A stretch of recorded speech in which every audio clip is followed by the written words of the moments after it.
Il y a dans la Bible une fonction qui s'appelle la sacrificature. Cette fonction est dévolue à un groupe d'hommes qui ont été séparés du monde et qui sont voués de manière exclusive au service de Dieu. Ils n'ont d'autre vocation que le service de Dieu. Dans la Bible, ces personnes s'appellent des prêtres.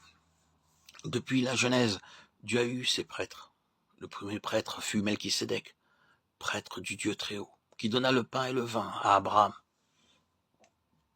C'était un prêtre qui s'était lui-même mis à part pour le service de Dieu. Depuis la Genèse jusqu'à la formation d'Israël, il y a eu des prêtres. De la venue du Seigneur sur cette terre jusqu'à son départ de ce monde, la fonction des prêtres s'est perpétuée.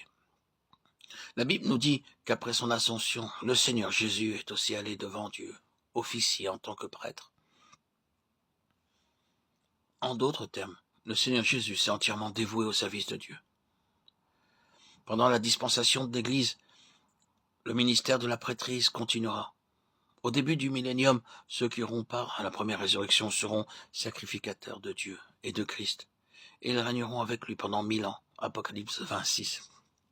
En d'autres termes, pendant ce millénaire, les enfants de Dieu continueront de servir en tant que prêtres de Dieu et de Christ. À l'égard du monde, ils seront rois, tandis qu'à l'égard de Dieu, ils seront des prêtres. Le ministère des prêtres demeurera inchangé, ils serviront Dieu. Le thème de prêtre n'est plus mentionné quand le nouveau ciel et la nouvelle terre sont introduits. En ce temps-là, tous les enfants de Dieu et ses serviteurs ne feront autre chose que servir Dieu. Dans la cité de la Nouvelle Jérusalem, tous ses serviteurs le serviront lui et ses enfants le serviront également. Nous voyons donc que cette fonction de prêtre est une chose merveilleuse. Elle a commencé avec Melchisédek, qui était sans généalogie, n'ayant ni commencement de jour ni fin de vie, mais rendu semblable au Fils de Dieu, demeurant prêtre continuellement. Hébreux 7.3. Dans le premier livre de la Bible, seul Melchisédek fait office de prêtre. Mais le dessein de Dieu, ce n'est pas d'avoir une ou deux personnes qui soient des prêtres, mais d'avoir tout son peuple entièrement composé de prêtres. Dieu a choisi les Israélites.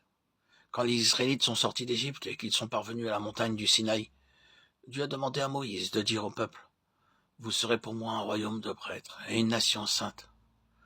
Voici les paroles que tu diras aux enfants d'Israël. » Dieu a dit aux Israélites qu'ils devaient être un royaume de prêtres. C'est une déclaration qui nous est difficile de comprendre. Pourquoi Dieu a-t-il dit une telle chose?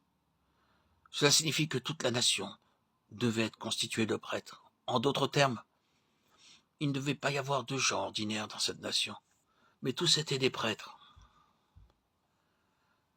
Je peux vous déclarer que c'est cela le dessein de Dieu. L'intention de Dieu est de constituer un royaume de sacrificateurs, de prêtres.